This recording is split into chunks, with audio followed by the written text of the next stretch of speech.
दोस्तों आज की है वीडियो जीके के टॉप 20 क्वेश्चंस पर आधारित होगी। यानी आगे आने वाले 10 मिनट के अंदर 20 क्वेश्चंस देखेंगे, वो भी बिना रुके सुपर फास्ट एक्सप्रेस वीडियो में। तो नमस्कार, जय हिंद, वंदे मातरम। दोस्तों स्वागत है आप सभी का गुरुजी वर्ल्ड एग्जाम स्टडी प्लेटफॉर्म में। यह क्वेश्चन आप सभी को जानने चाहिए। कोई भी बच्चा वीडियो अगर क्लिक किया है तो क्वेश्चंस को उखाड़ना आपका काम है। यदि पहली बार है तो सब्सक्राइब करें गुरुजी वर्ल्ड और बेहतरीन क्वेश्चंस के लिए हमेशा प्राप्त करें एक बेहतर नॉलेज। पहला क्वेश्चन, विद्युत पंखा का आविष्कार किसने किया था? आजकल हर बच्चा, हर व्यक्ति, हर कोई भी ऐसा बंदा जो इस चीज का इस्तेमाल करता है, यानी विद्युत पंखा, तो आविष्कार तो जानना चाहिए ना। और याद रखिएगा इस क्वेश्चन का दोस्तों आंसर जाएगा सूलर एस व्हीलर। याद रखिएगा, याद कैसे करें? अब याद करने की ट्रिक भी मैं बता देता हूं आपको। देखिए पंखा जो होता है वो लगभग व्हील का आकार का होता है। व्हील माने पहिया होता है, लगभग गोल का होता है। तो आप कहोगे सर गोल ही होता है, लगभग क्या? तो व्हीलर का मतलब है, व्हील माने क्या होता है? पहिया होता है, और पहिया भी गोल होता है, पंखा भी गोल होता है। तो आंसर बिल्कुल क्लियर हो जाएगा, याद हो जाएगा, कोई दिक्कत ही नहीं है। अगला क्वेश्चन, बुलंद दरवाजा का निर्माण किसने करवाया था? दोस्तों आज हम ये भी जानेंगे कि किस देश में सूर्य हरा निकलता है, जो आप सभी को जानना चाहिए। बहुत सारी किताबों में एनसीईआरटी में लिखा हुआ है, और ये क्वेश्चन एक ऐसा क्वेश्चन होगा जो आपने नहीं पढ़ा होगा।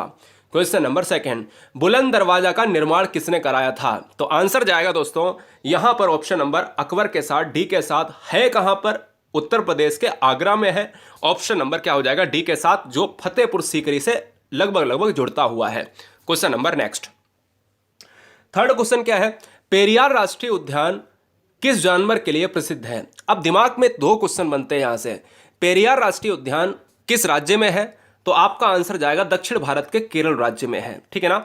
और यह किसके लिए? हाथी के लिए। तो क्वेश्चन में अगर कभी भी यह पूछा जाए कि भारत में सबसे ज्यादा हाथी कहां पर पाए जाते हैं, तो केरल में पाए जाते हैं। भारत में सबसे ज्यादा नारियल कहां पर पाए जाते हैं, तो केरल में पाए जाते हैं। क्लियर है? आंसर जाएगा डी के साथ। क्लियर? तो ये चीजें आपको हम पूरी तरीके से नॉलेज दे रहे हैं। क्वेश्चन नंबर 4, भारत की सबसे लंबी सहायक नदी कौन सी है? बहुत जबरदस्त क्वेश्चन है, यहां से भी दो क्वेश्चन बनेंगे। भारत की सबसे लंबी सहायक नदी कौन सी है? तो दोस्तों याद रखिएगा क्वेश्चन नंबर 4 का आंसर यमुना चला जाएगा, सी के साथ। और जब क्वेश्चन में पूछे थे कि सहायक नदी क्या होती है, जैसे ये गंगा है और गंगा में कोई चीज जुड़ जाए तो ये क्या हो गई? यमुना। तो यार यही तो मैं बताना चाहता हूं, सहायक नदी का मतलब होता है असिस्टेंट, है ना।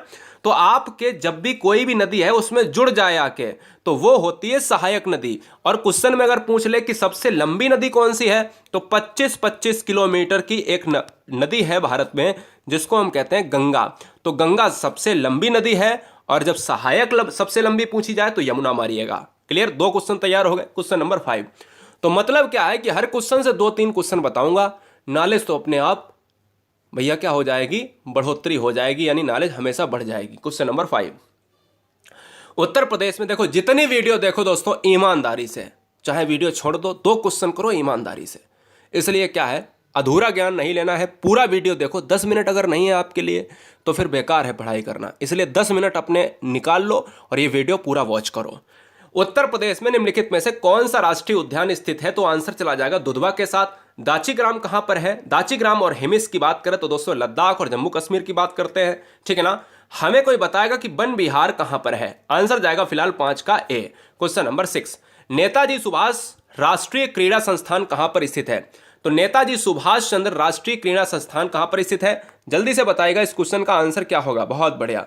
तो इस क्वेश्चन का जो आंसर जाएगा पटियाला में स्थित है, यानी ऑप्शन नंबर ए के साथ चला जाएगा। आगे बढ़ेंगे, विश्व का एकमात्र तैरता डाकघर किस झील पर स्थित है? बड़ा अच्छा क्वेश्चन है। विश्व का एकमात्र तैरता डाकघर किस झील पर स्थित है? तो यार बहुत इंपॉर्टेंट है, जबरदस्त क्वेश्चन है। अब देखो यहां से 2 क्वेश्चन बनेंगे। विश्व का एकमात्र तैरता जो है वन्य जीव अभ्यारण्य कहां पर है? तो दोस्तों याद रखिएगा मणिपुर में है, ठीक है ना, कीबुल लामजाओ। और जब एकमात्र तैरता डाकघर पूछे तो डल झील की बात करेगा, और जम्मू कश्मीर आपको याद रखना है। अगला क्वेश्चन, जिन पदार्थों में अनंत वैद्युत प्रतिरोध होता है उन्हें हम क्या कहते हैं?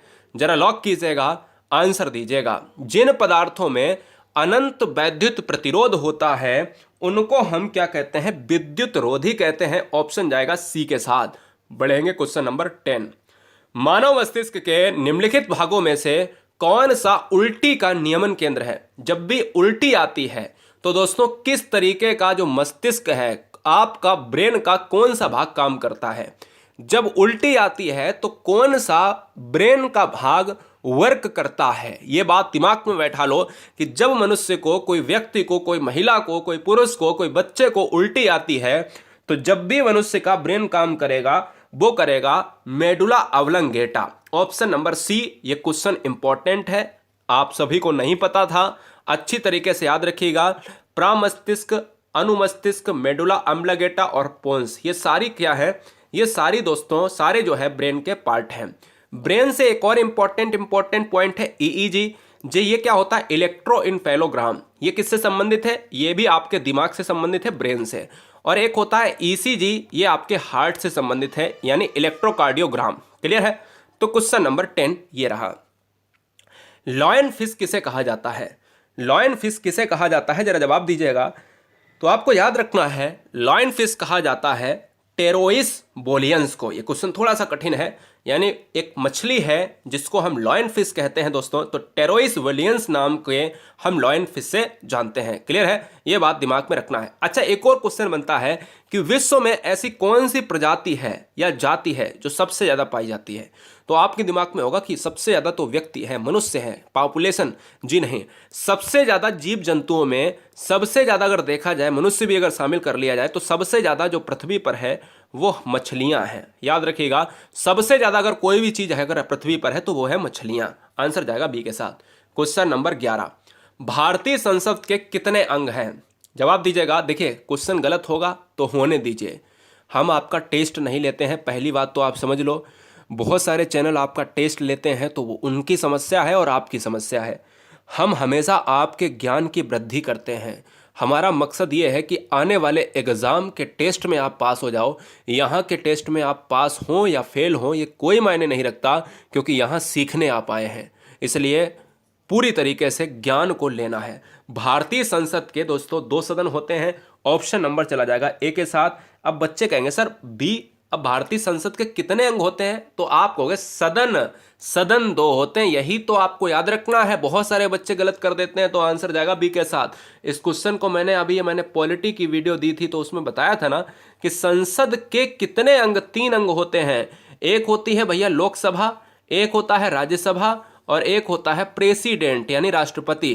संसद हमेशा 3 लोगों से मिलकर बनता है, एक लोकसभा, राज्यसभा और यानी प्रेसिडेंट का मतलब होता है राष्ट्रपति से। तो इसलिए बी मारेंगे, ए नहीं मारेंगे, नहीं तो लोकसभा राज्यसभा याद करके चले जाओ। बहुत लोगों ने गलत किया है, बहुत गलत बात है, मतलब ये हरकत बिल्कुल नहीं करिएगा।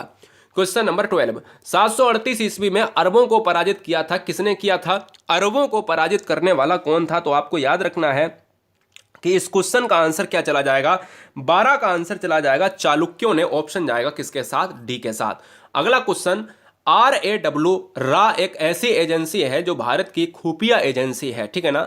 आईवी को इंटेलिजेंस ब्यूरो। आप याद रखिएगा, भारत में 2 खुफिया एजेंसी हैं, एक है आईवी इंटेलिजेंस ब्यूरो और एक है रा, है ना। तो अगर हम बात करें रा का फुल फॉर्म क्या है, तो अगर क्वेश्चन में कल को पूछ दिया जाए कि आईवी क्या है, RAW क्या है, तो भारत में क्या है? खुफिया एजेंसी है। RAW का फुल फॉर्म होता है, क्या होता है? रीजनल एविएशन विंग नहीं, research and analysis wing. Option number क्या चला जाएगा? डी के साथ चला जाएगा। आर से रिसर्च, ए से एनालिसिस और डब्ल्यू से क्या होगा? विंग होगा। क्वेश्चन नंबर 14, इंटरनेट के पते में HTTP का सही विस्तृत रूप क्या होता है? यानी जो HTTP का फुल फॉर्म होता है, जब भी आप कोई भी साइट पे कोई भी चीज खोजते हो तो उसमें एक आगे क्या होता है? हाइपर लिंक होता है। तो यहां पर क्या होता है दोस्तों? HTTP जो होता है उसका फुल फॉर्म क्या होता है? तो आंसर जाएगा hyper text transfer protocol. Protocol सभी में है, तो हाइपर टेक्स्ट जो है यहां पर जो ऑप्शन नंबर डी है ना, बिल्कुल सही हो जाएगा। ये हायर है, ये हायर है, ये हाइब्रिड है, गलत हो जाएगा। क्वेश्चन नंबर 15, राष्ट्रीय गान पहली बार कहां गाया गया था? तो आपको याद रखना है कि देखिए दोस्तों, राष्ट्रीय गान जो है कलकत्ता अधिवेशन में और 1911 में गाया गया था। हम कह सकते हैं इस क्वेश्चन का जो राइट आंसर जाएगा वो ऑप्शन नंबर ए के साथ चला जाएगा। वेरी वेरी मोस्ट इंपॉर्टेंट है। जब क्वेश्चन में केवल ये पूछे कि कहाँ जगह पूछे तो कलकत्ता मारिए, जब सन पूछे तो ये मारिए। तो हमने तो एक ही क्वेश्चन में 2 आंसर दे दिए हैं, तो इससे बढ़िया कुछ भी नहीं हो सकता है, गलत नहीं होना चाहिए। क्वेश्चन नंबर 16, भारतीय प्रायद्वीप किस भूभाग का हिस्सा था? Gondwana, Eurasia, America, Siberia. अब देखो ये पृथ्वी है, पृथ्वी के उत्तरी पार्ट को जो भी कहा गया वो कहा गया क्या, और दक्षिणी पार्ट को जो भी कहा गया वो कहा गया गोंडवाना, ठीक है ना। गोंडवाना दोस्तों इसको कहा गया, और ये कहा गया अंगारा लैंड। अंगारा लैंड उत्तरी पार्ट को और दक्षिणी पार्ट को क्या कहा गया? गोंडवाना।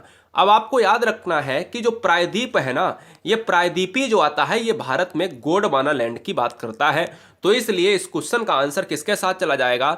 इस क्वेश्चन का आंसर जाएगा गाइस ऑप्शन नंबर ए के साथ चला जाएगा, यानी गोंडवाना लैंड। क्वेश्चन नंबर 17 देखिएगा, किस देश में हरा सूर्य निकलता है? बड़ा जबरदस्त क्वेश्चन है, किस देश में हरा सूर्य निकलता है गाइस? तो आंसर क्या चला जाएगा? अब याद रखो दोस्तों, यहां पर देखिए नार्वे जो है ना, नार्वे में हरा सूर्य। अब बहुत सारे बच्चों को नहीं पता होगा, जब भी आप गूगल करेंगे तो जब भी आप लिखेंगे हिंदी में ऐसा लिखेंगे तो आंसर आ जाएगा क्या? हरा सूर्य नार्वे में निकलता है। और एनसीईआरटी बुक ये कहती है कि भैया क्या कहती है, याद रखो फटाफट।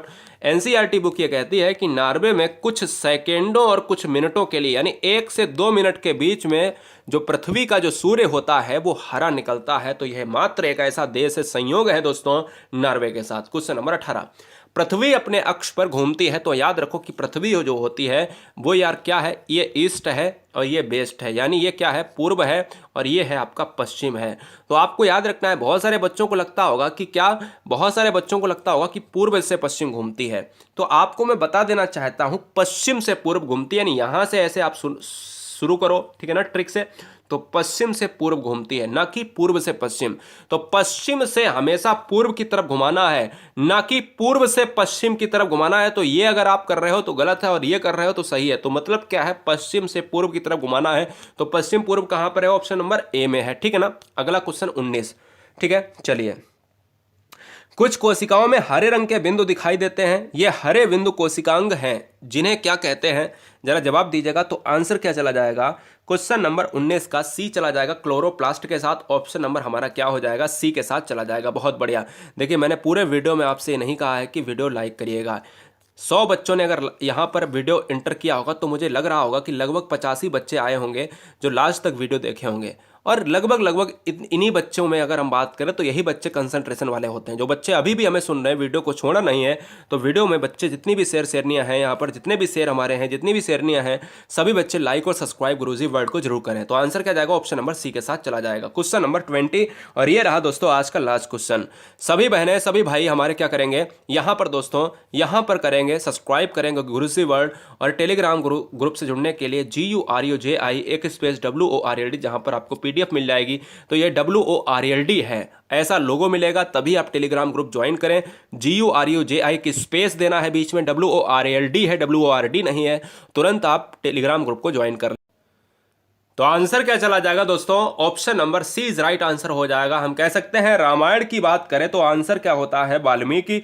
और महाभारत की बात करें तो सभी बच्चे जानते हैं क्या हो जाएगा? वेद व्यास हो जाएगा। और यहां पर रामचरितमानस है, तो ऑप्शन नंबर सी के साथ चला जाएगा। सब्सक्राइब करने के लिए धन्यवाद। गुरुजी वर्ल्ड एग्जाम स्टडी को प्यार देने के लिए दिल से सैल्यूट है गाइज। आप सभी ऐसे ही मुस्कुराते रहें, हंसते रहें, और हमेशा एक नई ऊंचाइयों को प्राप्त करते रहें। वंदे मातरम।